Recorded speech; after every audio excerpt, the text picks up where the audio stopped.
Welcome to the Real Crusades History Podcast. My name is J. Stephen Roberts. I'm going to be your host for today. I'm joined by my co-host, Scott Amos. Scott, how are you? I'm fine, Stephen. And for our academic guests today, we've got Dr. Helena Schrader. Dr. Schrader, welcome, and thanks for being with us. It's always a pleasure to be here, Steve.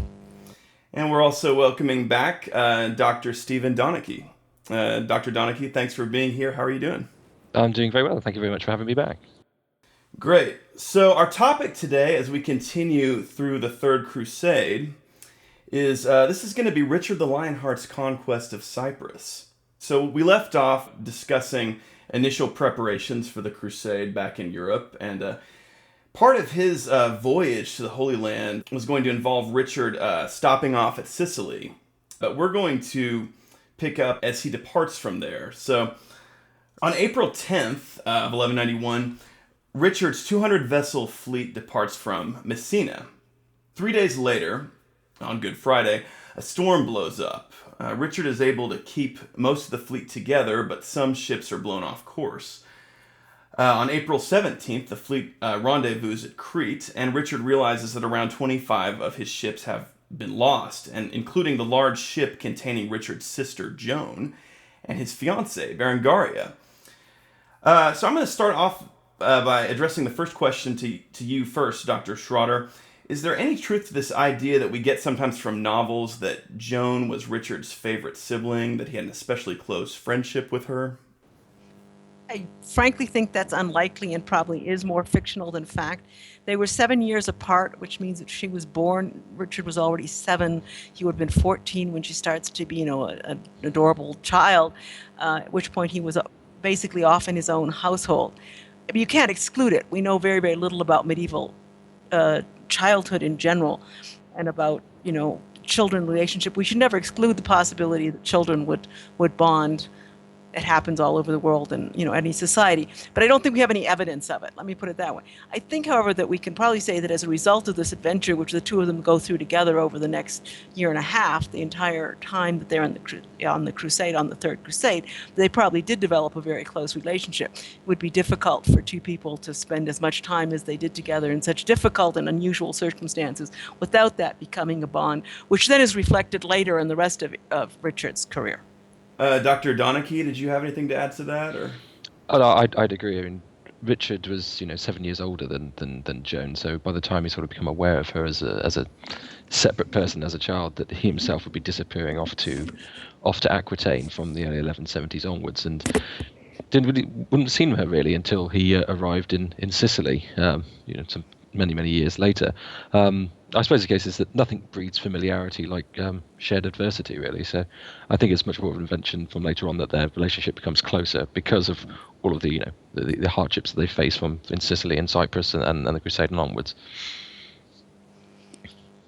I think maybe what we said, one of the things that seems to foster that myth is that when Richard arrives, he immediately takes the side of his sister against the, you can call him the usurper, or the successor of her husband, William I of Sicily, who has sequestered her, Joan, and has also seized her dowry, or her dower portion. And therefore Richard immediately goes and basically goes to war for her rights. That's often interpreted as, for doing it for her. In fact, he's doing it for the English crown. Right. A king doesn't allow his sister to be treated like that, or it would denigrate his status if he allowed someone to do that to his sister. So I think we can say that initial campaign for her rights has more to do with his own honor than with hers, though it obviously benefits her as well. Certainly, I think it was 20,000 ounces of gold or something was the sum given to him in the end for the return of her dower, which is a substantial amount of money when you're trying to finance a crusade and everything. So Yep. It's not something to be easily overlooked on that aspect by Richard. Richard sails on to Rhodes to wait 10 days while the scout ships look for the lost ships. The Queen's ship is found at south end of Cyprus, anchored off Limassol, where it had put in on April the 24th. The two other ships had actually wrecked on the coast, and the survivors were taken into custody by the Cypriot government. Cyprus had been the longtime property of the Byzantine Empire, but 5 years earlier, a usurper, Isaac Ducas Comnenus, a member of the imperial family, had seized control of the island and ruled it as an independent despot. To secure his position, he had made an alliance with Saladin, making him a natural enemy to Richard. What was Isaac's intention of this, and how closely was he allied to Saladin? So, Dr. Donnachie, could you take that one? I don't think he's allied as closely as we might think. There doesn't seem to have been any substantial or meaningful transference of sort of men, money, or material between Cyprus and the Saladin. Why he needs this is more for his own self-interest, for his own sense of security. He's a usurper. He's taken over control of Cyprus and declared himself emperor, and he needs Saladin's assistance for security. The Byzantines send a fleet in 1187 to attempt to reconquer the island, and this is defeated with the assistance of the Normans, who were about them there near Cyprus at the time. And so Isaac has to defeat what men they put ashore and defeat the fleet out off the island, and he's needs safety. And Saladin is the biggest regional power with got a fleet, Egyptian fleet, that's able to extend that sort of shield of protection against the possibility of further Byzantine or Frankish or attack from the Normans themselves, perhaps. He's going to him because he wants to keep his crown, his newly usurped crown, and it's purely self-interest and self-motivated. There's these sort of fanciful tales that make him, that make Isaac into quite this villain of them sharing blood, and drinking each other's blood with Saladin, which is all very sort of fanciful and inventful and stuff like that. But is in itself, that's just sort of literary style. They never met. There's no indication they were ever even met in person at any time. No, it's purely self-interest, maintaining his own position, and for Saladin, it's a propaganda victory. Look at me, I'm protecting, the island of Cyprus. This is, something that he can, croon about to people, saying, look at what he's achieved. So Saladin gets something out of it. He gets an excellent propaganda victory from it, and for Isaac, he gets the sense of security, knowing that then Saladin will, in theory, protect him. I would just add to that, I think Saladin also gets the fact, I think he buys off Isaac from supplying Accra. In other words, the siege at Accra would normally have been able to get resupplies, food particularly, from Cyprus. And they're obviously not getting that. They're very dependent on getting things from Tyre. And I think that's because, I suspect, I don't have any documentary evidence for this, I suspect that part of that alliance was that Saladin paid off Isaac Comnenus to keep his ships in port, or not, at least not supplying the besiegers at Accra. So Isaac is at Limassol by May the 2nd, and he's concerned about the situation with Joan and Berengaria's ship off of his shore. I mean, this is something he wants to take advantage of. He invites them to come ashore. Now, of course, the two ladies, they fear a trap, and so they opt to remain on the ship. And so this kind of tense situation develops where he's trying to get them to come ashore. They don't want to. They don't want to put themselves under his power. So in the meantime, Isaac musters troops and prepares to bring them ashore by force. So, Dr. Schrader, what sort of men do you think made up Isaac's troops? Mainly Christian Greeks? Were there any Muslims there, possibly? There is some mention. There's one story in Ernol about a Norman knight in Isaac's employ. So, yeah, what do you think? Certainly, there would have been no Muslims. The Greeks had recaptured the island 100 years before the First Crusades. They'd been back in position for over 200 years by this point. And the Muslim control of Cyprus had always been a more nominal control. They'd had control. They taxed people, but they didn't try to settle it. So there would not have been a large Muslim population. We just said Saladin barely has enough troops to keep the siege at Accra under control. He doesn't have any extra troops to be sending to Cyprus. So Isaac would have been primarily dependent on feudal levies, in other words, local troops that he could call up as their feudal lord, and mercenaries. And that's what's interesting about the Norman, because we just mentioned that he'd actually had an alliance with William of Sicily, which allowed him to defeat the Byzantine fleet. So it's not inconceivable that he had Norman mercenaries in his pay. He almost certainly, based on the chronicles, had Armenian mercenaries. They were mostly crossbowmen. And Dr. Donnachie, did you have anything to add to that? Or No, I mean, we've got the obviously any levies that he's able to bring up from the island itself. There are unlikely to have been any substantial numbers of Muslims within his forces on the island. It was the nature of the population of the island was largely Greek Cypriot for the most part, with the only other largest non sort of Greek community being the Armenians, who continue to make up part of his force and continue to do so under the Lusignans. Also, you have this group called the Archontes, who are sort of the native Greek landowning military aristocracy, who might equate to knights. And obviously, while Isaac's reign was disputed as a usurper and was not always popular, he would have had his own supporters, his own men from amongst this class who would have assisted him. But yeah, I mean, Armenians and the native levies would have made up the most. And there is the story of this Norman, and it's entirely likely that there were other Normans around. They obviously had the fleet there earlier in 1187. And, the use of Normans and indeed Frankish knights in general, the use in Byzantine armies was, not unheard of, quite common in many places. Conrad of Montferrat had been active, in the same time in Constantinople with Frankish and Frankish knights in the same way. So it's sort of, he's got a sort of mixed bag of troops, really. so, Scott, what happens when Richard shows up on Cyprus? Well, Richard received word about what is happening on Cyprus, and on May the 1st, he leaves Rhodes, and 5 days later arrives at Limassol and orders Isaac to restore all of his men being held prisoner on Cyprus and any goods seized from the shipwrecks.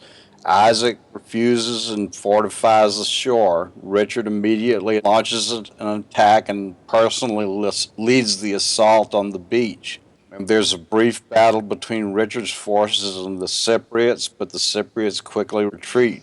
Richard takes possession of Limassol. Now the question is here, how is Richard able to defeat Isaac's troops so easily? And I think it's quite amazing, and I think it has to be attributed to weakness on the part of Isaac more than strength on the side of Richard, although he obviously did have a large army, and it was a army composed of battle-hardened veterans, pretty much sworn to Richard and very loyal to Richard. So Richard clearly had more superior troops over Isaac's troops. At the same time, I think it's quite a remarkable achievement on Richard's part, because it was a strange island he's never seen. He's attacking an unknown quantity, both in terms of terrain and in terms of enemy. He's attacking from sea on small wooden boats that are bobbing around, and he has to go land. It's an amphibious invasion, and as I say, Isaac's obviously not the Wehrmacht, but he's still going in small boats against a shore, against enemy fire, and the enemy has the advantage of being on a solid platform and being able to fire from the shore, and his troops are firing at best from galleys and at worst from those small skiffs that are actually bringing the troops in. I think the image of the Normandy invasion, but with a medieval kind of equipment is what you should have in your eyes. It's tough to land against an entrenched enemy, even if they're not the best led enemy in the world. And I would also like to stress that, of course, when Richard then jumps to shore, he's in full armor and has to, go up a slope which is actually shifting stones, in armor against enemy fire. That's a pretty spectacular achievement, I think, as in terms of military terms. But certainly, why was it possible at all? Largely due to the weakness and the poor leadership on the Cypriot side. that's leads into another question. Could you elaborate a little bit on maybe the contrasting relationship between Richard and his army and Isaac and his armies? I mean, what would be a difference there?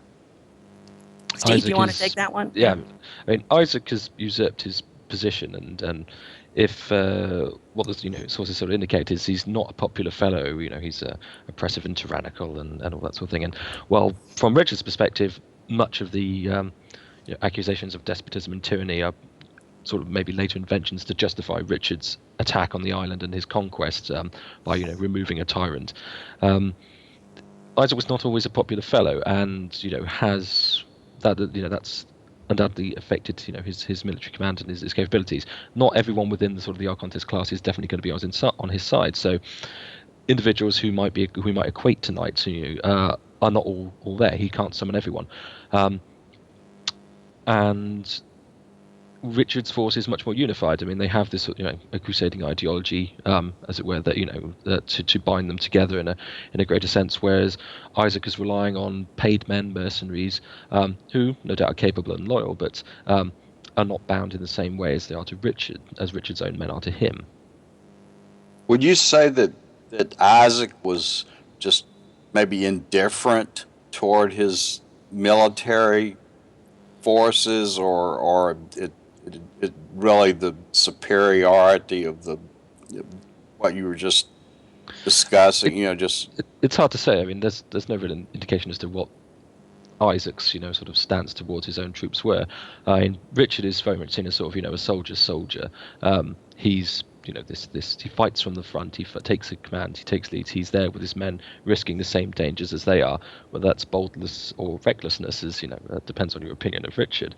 But he's an experienced commander. Richard is an experienced commander. Okay, he's not fought any sort of amphibious operations before, but he has had many, many years of fighting alongside his men in many, many different battles and skirmishes. He's already earned the sort of this idea, this epithet of the Lionheart. Isaac has not. I mean, he's usurped the position and just doesn't have as much experience in the same way as Richard does. I mean, Richard is just probably the better commander when it comes to the day, and has the loyalty and love of his men in a way that Isaac doesn't. Well, was Isaac, could you say he was a military man at all, or is he basically just an aristocrat? A courtesan, maybe, kind of. Yeah, the type that didn't get his hands dirty, that type of thing. There's no indication that he ever fought a battle before this. And we know that he took over Cyprus with letters that allegedly appointed him, in other words, with forgeries, not by force of arms. Okay.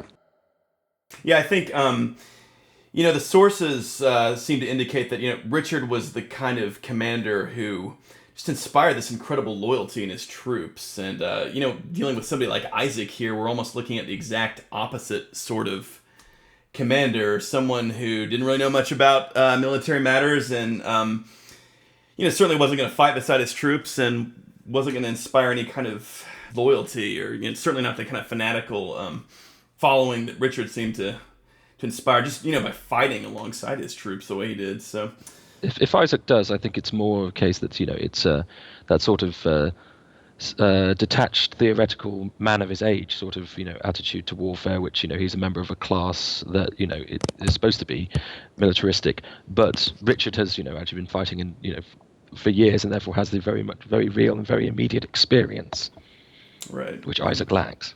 Well, that's the impression I get of Isaac just through various sources. I mean, that he was really more of the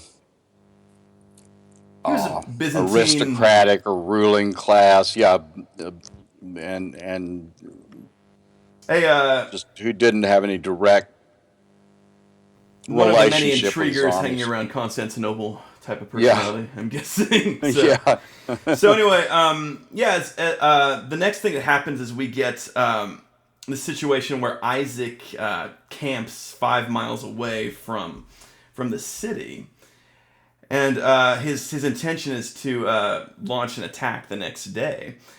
However, when he awakes the next day, he finds that Richard's army has surrounded his camp overnight. And there is an engagement, and Richard quickly routs the Cypriot army. And Isaac himself barely escapes. This is the point where Richard seizes the entire camp, which of course is filled with treasures and horses and weapons and that sort of thing. He gets Isaac's imperial standard. So I'm going to go ahead and direct this question to Dr. Donnachie first. So what would you say is noteworthy about Richard's strategy in this case? This seems like a pretty impressive operation he executes. Richard is noted for sort of his speed, his ability to cover ground quickly and turn up unexpectedly, much to the surprise of his enemies. He does this in France and in before and after his crusade, and he does it right here. His horses have been on ships for the past month since they left Sicily, and aren't exactly in much of a condition to pursue Isaac and his troops after the Battle of Limassol. They have to be unloaded and exercised for some time to get their land legs back, to build up muscle and things like that. So he doesn't have all of his knights to bear, but he still manages to move quickly from Limassol towards Nicosia, and this surprises Isaac going up. Undoubtedly, he was expecting the unloading of troops to take much longer than they did. Apparently, Richard only had some 50 knights or so ashore, which doesn't sound like an awful lot, but then when you think about it, Cyprus itself only could produce around 300 knights in the 13th century, and 130 knights had fought at something at 7,000 at the Battle of Cresson only a little while earlier. So he's moved quickly to surprise Isaac, and if the sources are accurate of the battle, he charges at Isaac. He heads straight for the head. Apparently unhorses Isaac, kills his standard bearer. Isaac gets a new horse and flees. And there's this image of Richard challenging Isaac to single battle, which is all very sort of romantic and maybe more of a literary device, since the sources that describe the conquest of the island are produced in England and France, the areas of France under Angevin control, in the decades after the Crusade. But it's probably not something that actually happened, though certainly Richard is one of the few kings you'd expect to start going around challenging people to single battle. But it's Richard in a nutshell. Because he knew he could probably win, yeah. I would certainly put my money on Richard in a fight against Isaac, that's for sure. So anybody had a good chance, had a reason for offering that, it was Richard. But he's fast. His movement is fast, and he's direct. He goes straight for the battle. He knows Isaac is the person who is holding everything together, and if he can defeat the enemy general, the enemy leader in battle, take them prisoner or kill them, then the entire landscape will change. The political and military landscape will change, just as it did at places like Hastings in 1066, and would continue throughout the Middle Ages. Battle is a very risky thing, so he wages everything on going straight for Isaac, and it seems to have worked. Isaac flees, and the army melts away. In this instance, do you think it was down to Richard would consider Isaac, attacking Isaac at this point at night, and everything, just kind of easy pickings? I mean, it would resolve the situation on Cyprus quickly if he could kill or capture Isaac, and I don't think Richard at this point in time is really looking to stay on Cyprus for too long. He wants the matter resolved so he can resolve the situation and move on to Acre and the Crusade as quickly as possible. And going straight for Isaac, killing or capturing him, does that. It's the quickest route to the objective that he wants. Scott, I'm going to say it's the actually reverse, that he doesn't think it's easy picking. It's because he doesn't know what he's facing yet.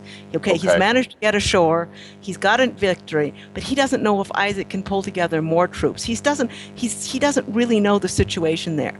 So the idea of a night attack, a surprise night attack, and going straight for the jugular is much more a strategy of somebody who's, I don't know that he doesn't have a lot of 10,000 troops on the other side of that mountain, and I've got to do something now and fast to try to establish control here, or at least get a prisoner or eliminate my enemy, because it could be very, very dangerous if I don't do something now. Stephen, do you have anything to add to that? No, I'd agree with that. He doesn't know entirely the situation that he's facing, and by taking Isaac prisoner or killing him, he at least strengthens his own position on the island if he's got to stay there for longer, or if he can resolve the situation and leave quicker to get onto the Crusade.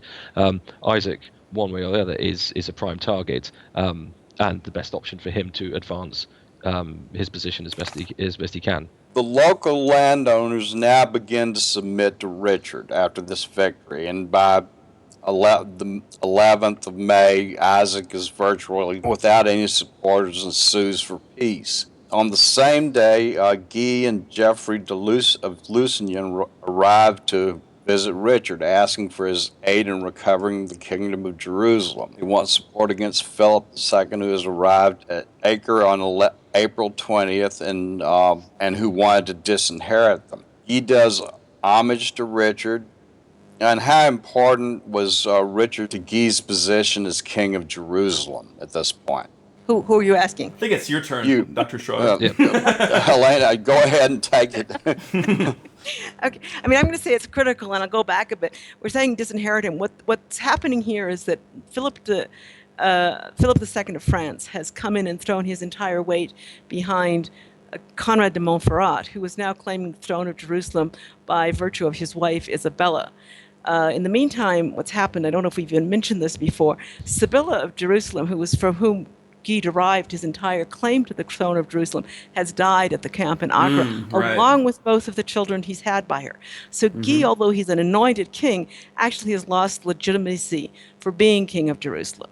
And with Sibylla's death, the barons of Jerusalem, who of course have little reason to respect or trust Guy. They didn't want to follow Guy back in 1183.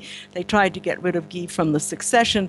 They've done everything they could. They tried to force Sibylla to, they made a condition of her crowning that she divorced Guy. She accepts the condition, and then as soon as she's crowned queen, she says she chooses Guy as her new husband and crowns him herself. So that's very much against the will of the barons of Jerusalem. At the time she usurps the throne with Guy in 1186, the barons actually consider crowning her half-sister, who's also a legitimate direct descendant of the King Almaric of Jerusalem, by his second wife, Maria Jimena, so with very, very good bloodlines. They consider crowning Isabella as a counter-queen, but her husband, Humphrey de Turin, goes and does homage to Guy, sort of robbing them because this is complicated. The Constitution in Jerusalem said a queen could reign, but only if she had a consort.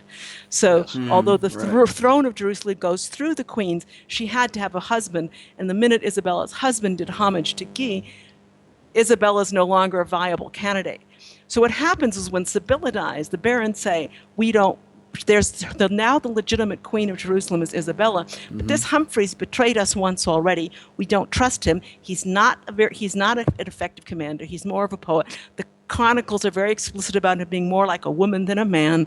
They're very explicit about him being beautiful. They're specific about him being a coward. The barons will not accept him as her consort, and they force her to divorce him and to marry the man who's the most effective military commander in the Holy Land at that time, and that's Conrad de Montferrat. So the barons of Jerusalem have coalesced around Conrad de Montferrat, who was a first cousin of Louis VII of France.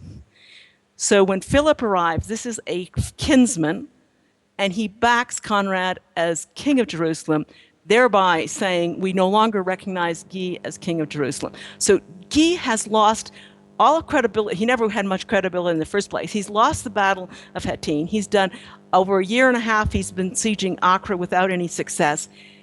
And his wife is dead, through whom he claimed the throne. He has nothing except Richard. Richard is everything. And as I think, the more interesting question is, why does Richard support Guy? maybe Stephen could answer that one. It's true. I mean, Guy, once Sibylla and her two daughters are dead, Guy has absolutely no legal standing to remain as the king of Jerusalem. It's only the fact that he's been crowned, consecrated as king, that gives him any chance of staying on.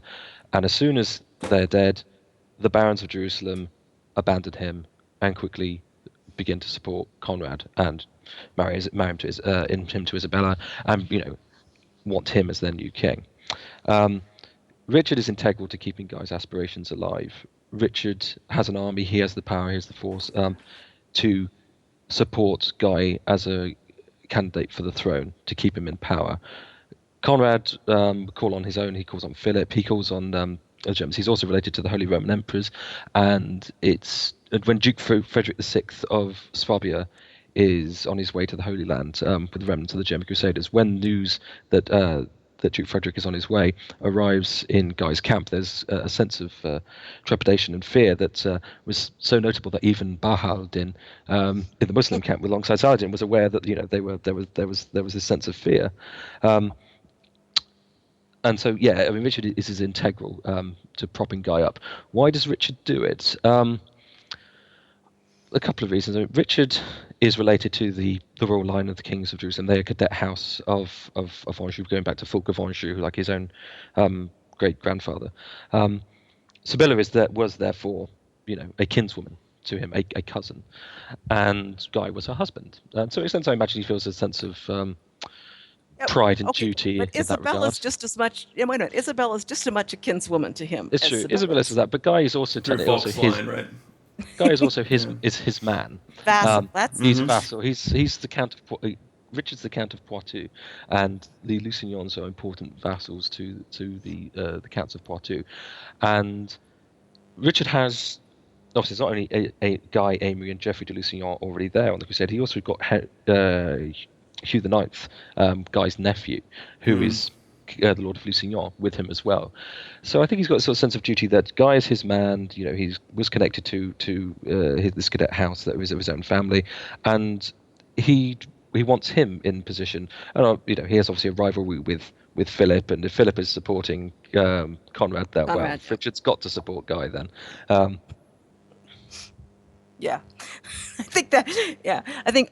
Yeah, that's one thing. But you're right that the Lusignans had been rebellious lords, and so keeping them happy was also an important thing for Richard's own position back in France. Richard's got to live with them after the Crusade, and there's nothing you want to do than giving the Lusignans another reason to rebel or cause more trouble after the Crusade. So keeping Hugh the Ninth and Geoffrey happy at least is something by making sure that Guy is seen to for the time being anyway.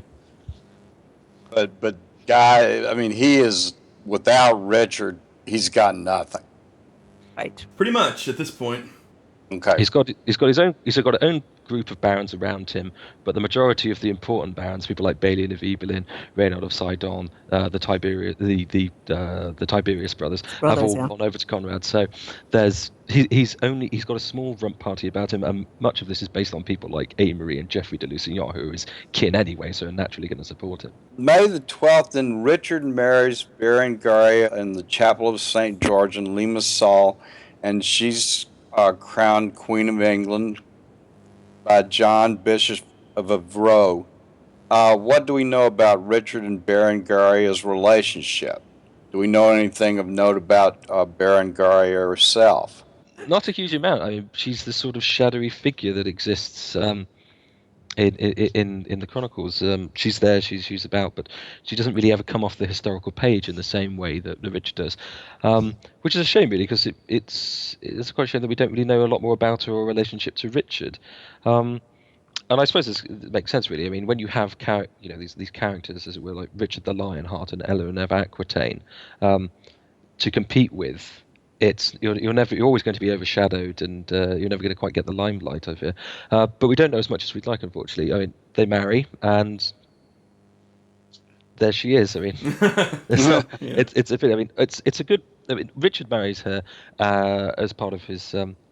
As part of an alliance with King Sancho VI of Navarre, who her father, and this secures his the southern border of Aquitaine, Aquitaine and Navarre, against the county of Toulouse and the counts of Toulouse, with whom Dukes of Aquitaine and the Angevins had been having an on-and-off series of conflicts with over dominance of the region for some 30-40 years. And this secures this just before he goes on crusade.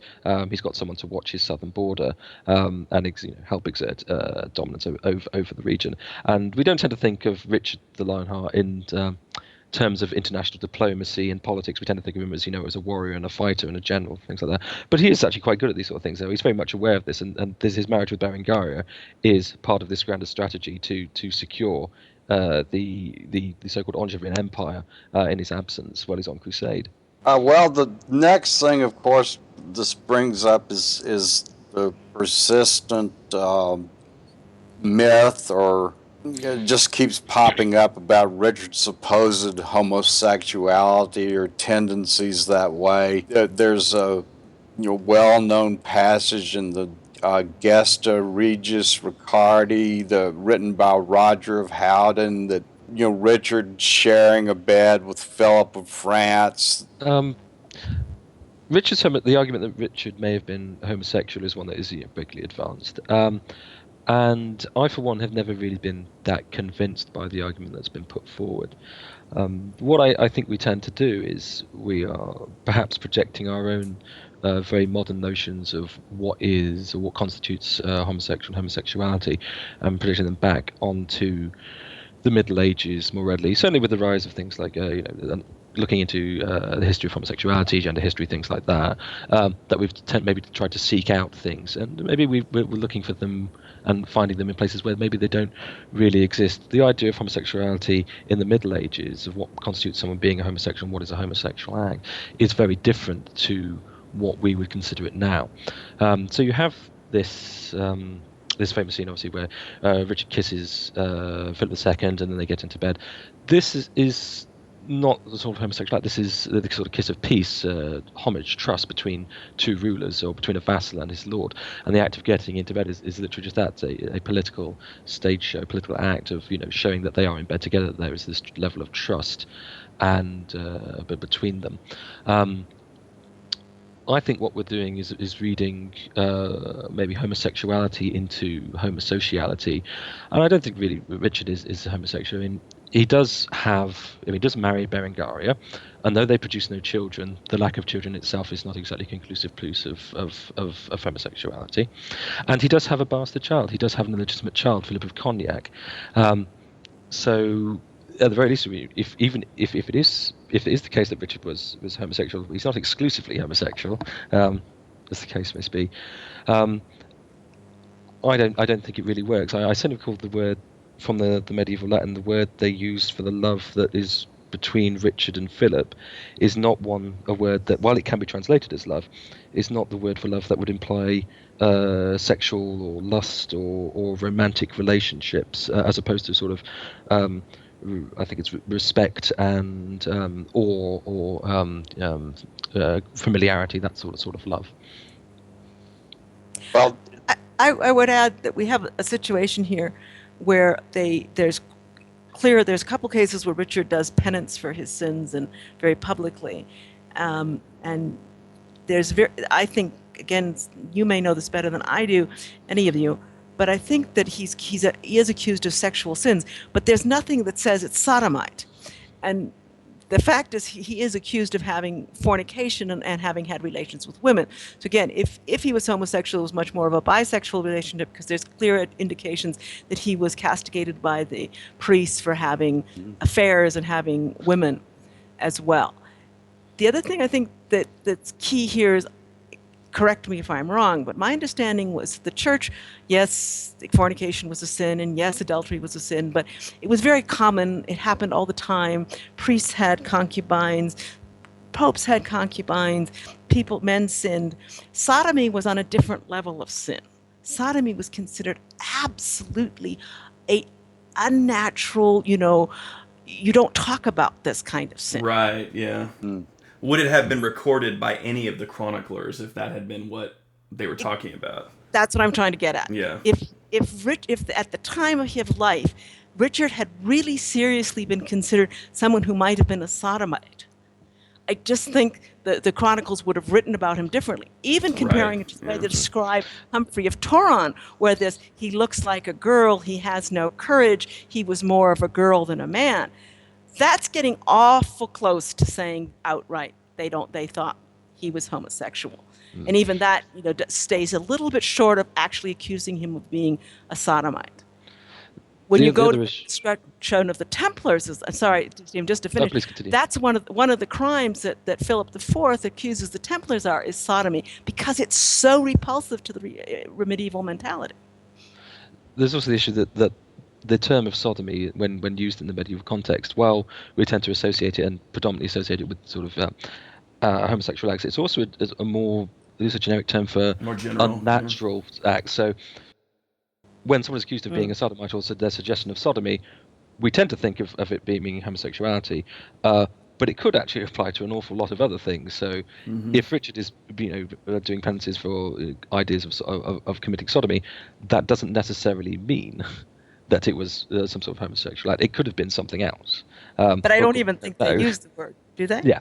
I don't remember. I don't remember. Did they use the word sodomite at that point to as a epithet for homosexual? Well, the sin of Sodom was definitely a term that was used. But again, like as Dr. Donnachie just pointed out, it meant a wide variety of pretty much any sexual act that was not just the regular coitus act between a man and a woman. So yeah. Well, and then it's used that way in these times too. So Sure. it's not entirely gone away. And that brings me to another point about this is that's in our culture wars of today, it seems like that these types of myths are appropriated for political purposes. Uh, Sure, the history kind of gets dragged into the culture wars, unfortunately. Isaac does, at a certain point, come to Richard's camp seeking terms. And, if the chroniclers are to be believed, he accepts Richard's terms at first and then kind of shrugs them off or flees from Richard's camp. Once that happens, Richard does go about capturing all the coastal towns and castles on Cyprus. He sails around the island, capturing those. Many Cypriots begin recognizing Richard as their lord. So, Dr. Schrader, why don't you talk to us a little bit about the terms Richard offered Isaac? Were they stiff? Were they fair? What do you think about that? Initially, as I understand, the terms were fairly lenient because Richard was in a hurry to get on to the siege of Acre. He vowed a crusader vow. He wasn't there to capture the island of Cyprus. There's no reason to think he had intended this. As we say, the weather, he had no control of the weather. He had no control over ships being wrecked there, his fiancée being wrecked there, etc. So I think we have to assume that his goal at this point was to get to the Holy Land as rapidly as possible with as many of his troops intact as possible. And what he does at this stage is to try to convince Isaac to come with him to the Holy Land and to bring troops with him. That's his way of trying to bolster his own forces in the Holy Land. Isaac does, as you say, then does sort of agrees and then flees in the night. At that point, I think you have a sea change in Richard's attitude. He feels he's been betrayed. He made a fair offer. Isaac then won't even keep that. And at that point, he probably changes his strategy and decides, okay, at this point, I'm going to go all out and take. Because after that, he never shows any leniency towards Isaac after that. He continues to pursue him right into the end. Dr. Donnachie? Yeah, I think what Richard is, once he's taken control, once he's trying to capture Isaac and everything, he wants to be on his way as quickly as possible. So his initial requests are quite reasonable. He wants food, he wants supplies, so that he can get on to Acre, get to the siege, and ensure that he's got a supply chain of fresh food or for his men there. And it's not surprising. I mean, ongoing siege warfare for many, many years. Acre is one of the great sieges of the Middle Ages, certainly of the 12th century. Food prices would have inflated massively, and Richard is very much aware that he needs the bounty of Cyprus, which is a very fertile island, to help keep food prices down and supply his troops. I think at the beginning he just wants to go, and then because Isaac escapes, he then heads up to these castles in the end. That it dawns on him eventually that he's going to have to start occupying the island itself. And that is a very different situation that he's presented with thereafter, and the situation changes. To jump off from there, Isaac, his plan is to hold out in these northern mountains, these northern mountain castles. Dr. Schrader, I believe last time you were talking to us a little bit about exactly how strategically viable these castles are. Yeah. They are brilliant. These castles are built in the crags of a corniche along the back, or goes down the middle of Cyprus, or a little bit on the northern, more to the north and south. But these are castles. They're not like you're just building a big castle on top of a hill, as in Claque de Chevalier or in even Carac. They are built right into the mountain, which is a very, very narrow ridge. It's a crags. They're built in the crags. There are places on these castles you can only go single file, and you have a sheer drop of hundreds of meters down into a gorge on one side and the mountain side on your other, going up in the same sheer cliff to get you from one castle, one tower to the next. And these are castles that really could not be taken by assault.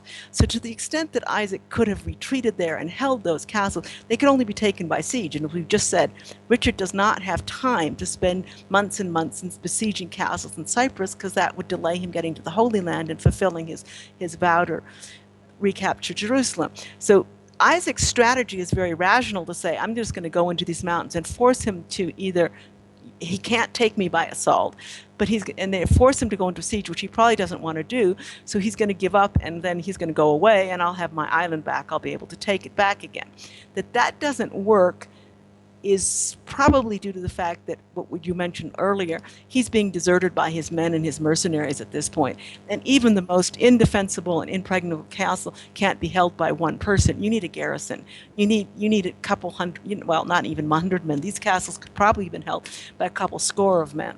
The fact that he doesn't feel that he ends up surrendering without even forcing Richard to try to take him in these castles suggests that he's been abandoned by practically everybody. So it's not necessarily because of this story in the Chronicles that Isaac's daughter is captured, and that just makes Isaac so upset that he surrenders. And we get this idea that this great little sort of flourish at the end of the Chronicles that Isaac asks Richard not to put him in irons. That's his one condition for surrendering. And Richard agrees, and instead Richard puts him in silver chains, specially made for the occasion. Yeah, great story. And I think that could even be true. Yeah. Richard kept his word that way. It sounds like Richard's personality, doesn't it? I think it does. It's unlikely that, Isaac gave up. I mean, he may have been affectionate towards his daughter. We've no way of really knowing. But the whole sort of idea of, this damsel in distress and I won't clap you in irons, I'll put you in silver chains is all kind of this sort of romantic literature that makes for a much more entertaining, wonderful sort of tale about the conquest of Cyprus. These castles that Isaac is in are very defensible. They're very, very, very well fortified. And even in the 13th century, when there's civil war and they're besieged, it's not through force of arms that they're brought down. They come through negotiation and surrender and change of hearts, things like that. I think this is the case that Isaac sees that the winds are changing. When Richard is conquering the island, the native populace are coming out and greeting him and supporting him and are happy to see him as some sort of liberator, perhaps. Apparently from this despotic Isaac, if the sources are true. I think Isaac's just realizing that this position is becoming untenable, that he can't continue as he's going, and that ultimately the defeat is going to happen sooner or later. He can't hold on forever. And you have this wonderful tale about Isaac's daughter, which, and silver chains, which is all very sort of exciting. But I mean, I could believe Richard doing it. It's the sound of the sort of thing that seems within his sort of character. I mean, but whether it happens or not, who knows? Right. So that kind of brings us to the close of the Conquest of Cyprus. So let's kind of address now sort of, both what the Conquest of Cyprus brought to the immediate situation, that is the Third Crusade, and what it brought to the long-term viability of Crusader Outremer to the mainland. I know the Saracens certainly recognized the importance of Cyprus. Ibn al-Athir, he says that the whole point of this was to give, the whole point of Richard's conquest of Cyprus was to give the Crusaders an advantage. First of all, Dr. Schrader, why don't you kind of talk about that, and then we'll jump over to Dr. Donnachie. Yeah, I mean, first was in the short term, Richard got from Cyprus treasure, which helped him to pay troops. He goes to Acre, and the next few years he's in a position to even loan out money to Hugh of Burgundy. He can pay soldiers and even knights and nobles. Because he has basically a treasure trove which he's captured, part of the plunder. And, of course, not only that, he sells Cyprus to the Templars for 100,000, what was it, the Byzants, I think? I'm not sure whether it's ducats or byzants or but it's a huge sum. And the Templars pay 40,000, whatever the unit was, up front. This is Richard's treasure chest. This is his war chest that keeps him liquid for the entire crusade. So Cyprus is incredibly important, or very important, and also another clear sign of Richard's very astute financial understanding at this point. Because he not only, when he sells it twice, in fact, the Templars soon face a rebellion on the part of the Greeks. They try to impose Latin Christianity stupidly in Cyprus, and they're very rapidly faced with the result. They're actually forced to hole up in I think it's in Nicosia in their headquarters, and are almost overrun by the Cypriots in revolt.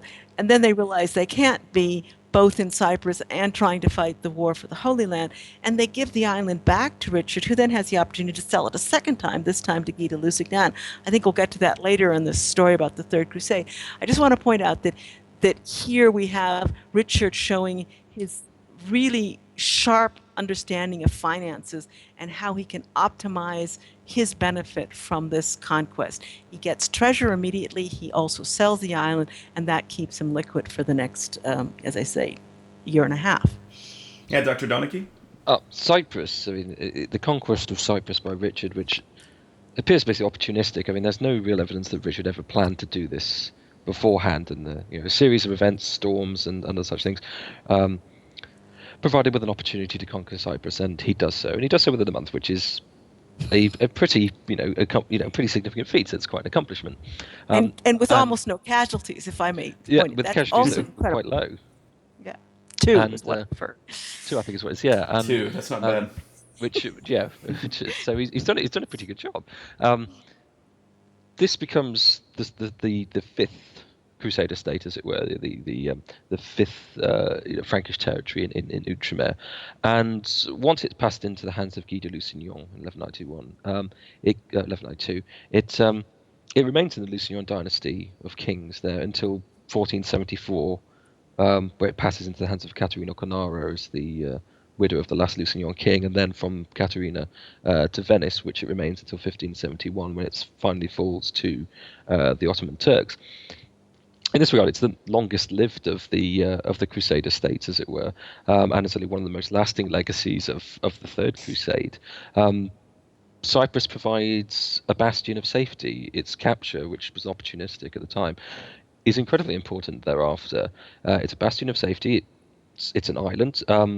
Christian domination of the sea, the Christian and Italian merchant domination of the seas, and it makes it relatively safe. There's relatively few raids on the island. There's a handful of pirate raids in the 1190s and the early 1200s, but there's no major naval raid or attack on the island until the 1270s, and then into the 14th century. It's very safe by comparison, and the wealth of the island is siphoned off to Syria to support the ongoing crusade. Richard has food, and he leaves the men behind to manage the island, and food and support and the materials are sent to the army around Acre and on the Palestinian coast as the campaign continues, to keep it well fed, well supplied. And this is an idea that come up before. It'd been around. Richard would have been aware of this. It'd been around since the idea of the First Crusade, when Tatikios, the Byzantine envoy to the army of the First Crusade, had gone off into to provide food and supplies from Cyprus. And Richard would have probably been aware of this from the plethora of First Crusade literature. And even after the fall of the Crusader states in the end of the 13th century, Cyprus remains and is used as the basis for all the ideas of planning to retake the Holy Land. Louis IX uses it for his planning of the Seventh Crusade to attack Egypt, and then these various tracts and plans and treaties on how to recapture the Holy Land after 1291 all take Cyprus as a sort of base point, a launch pad from which attacks against Syria or Egypt can be made. I would also add to that, it was the breadbasket, because you have the Crusader states in the first century have quite a large inland territory, which enables them to not only feed themselves, but actually export foods and agricultural produce to the west. After the Third Crusade reestablishes that thin coastal strip and its continuous state, but they never regained the real breadbasket of the old Crusade of the Kingdom of Jerusalem or of the county of Tripoli, and they're dependent on Cyprus. But Cyprus can do that. Cyprus is the breadbasket for the Crusader states for the remaining 100 years of their existence, or nearly 100 years of existence. And after that, it remains the western outpost in the Mediterranean, or the Latin outpost in the Mediterranean, which is the melting pot. It's that crossroads of cultures. It's where Byzantium, Syria, and Egypt meet. It's where goods are traded. It's part of the Renaissance. it's that interchange of ideas and technology that takes place on Cyprus, which is largely responsible through the Italian city-states that are located there before the Renaissance.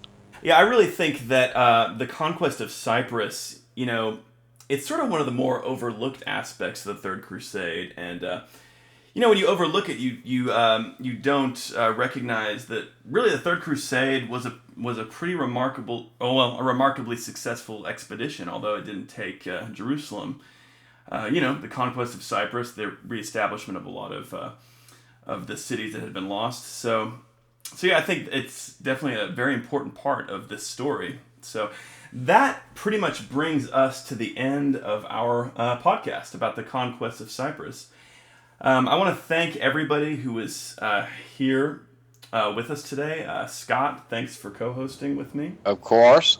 Great to have you. Always happy to. Yeah, and Dr. Schrader, you're a regular on here. We're very glad to have you every time you come on. It's a pleasure. Yeah, thanks for being here. And why don't you go ahead and talk to us a little bit about what is going on in your blogging and your writing? Okay, first, let me talk about the two books. The first two books of the Balian biography are published and released, and I have to say at this time of year, they're great Christmas presents, particularly Defender of Jerusalem ends with the very inspiring story of Balian salvaging some 60,000 Christians from almost certain slavery and slaughter with his negotiations with Saladin. So I think it's a great Christmas story, if you like, even if it's defeated Hattin, etc., is quite depressing. The third book, I'm working on the third book in the trilogy right now, and that does cover this Third Crusade, including, of course, the capture of Cyprus.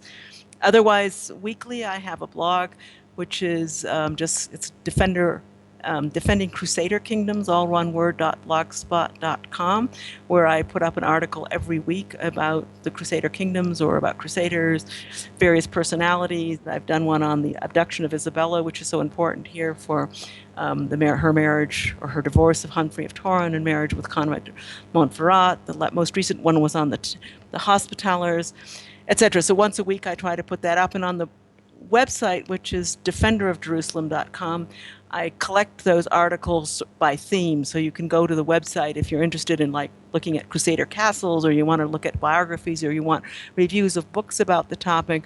They're all on the website by topic. Yeah, your blog is, I think it's one of the better sites about the Crusades on the internet right now, Dr. Schrader. Thank you very much. Yeah, I read your articles every time they come out. The one about Isabella was excellent and much needed too. So yeah, and Dr. Donnachie, this is your second time being with us. We hope to have you back quite a bit. Thanks for being here. Thank you for having me. So what are you up to with your research these days? At the moment, I'm having a look at the aspects of the baronage of the Kingdom of Jerusalem after Hattin and the Third Crusade, how circles of power fluctuate and change in the aftermath of the battle and once the dust is settled. And I'm also looking at the military recovery of the Kingdom of Jerusalem after Hattin. How quickly does it recover? Is it a shadow of its former self, or have we underestimated the Kingdom of Jerusalem and assumed it's weak and impoverished and that sort of thing? That's what I'm looking at the moment. Yeah, I'm sorry, Dr. Schrader, go ahead. I was just saying, which brings us to Amory de Lusignan, which is one of my favorite characters, and I think we should yes. get him one time. Yeah, I agree. He's really interesting and overlooked, But yeah, that's a topic that is certainly fodder for some future podcasts. I think it's something I've often thought was worth pondering. The viability of the Crusader states militarily after the Third Crusade versus before Hattin. So we'll have to look at that. So thanks to everybody for listening. This is Real Crusades History. We have a new podcast out on the history of the Crusades every 1st and 15th of the month. And we will look forward to having you with us next time. Thank you.